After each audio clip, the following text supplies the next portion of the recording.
Mensch is with us, former MP in the British House of Parliament. Louise, welcome back to the programme. I should say that the first response of the authorities in London was it's mental illness. But the police did say, and I'm quoting now, terrorism is a line of inquiry. Either way, the level of anxiety goes straight up. Let me just, people do not believe what the police are telling them. It is far, far too coincidental. This guy, first of all, he's just a Norwegian. Then he's a Norwegian of Somali origin. Somalia is 99.8% Muslim. How random was this? In Britain, you're not allowed to carry knives, Stuart. It's against the law.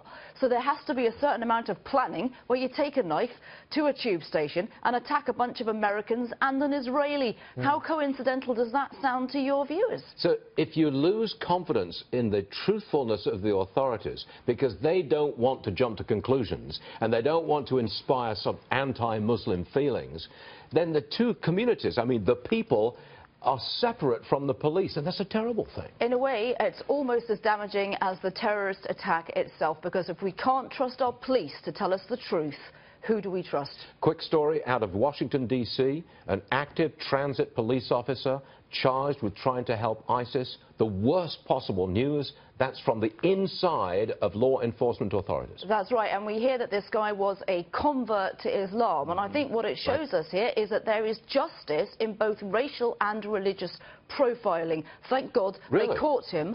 They caught him in advance. Do you believe that we in America should profile people in the armed services or in the police force who have converted to Islam? Profile them, look at them, recheck them? Yes, because profiling isn't judging, Stuart. It happened to me in the 90s when I lived in Dublin and I was flying into London, and I'm a Catholic, I fit the profile of an IRA terrorist. They checked me every time I got on a plane, and I did not mind because it made me feel safe. We have to get over the political correctness that says profiling people is judging them. It isn't. It's carefully checking for their safety and all our safety. Louise Mensch, as always, thank you very much indeed. Appreciate it. All right.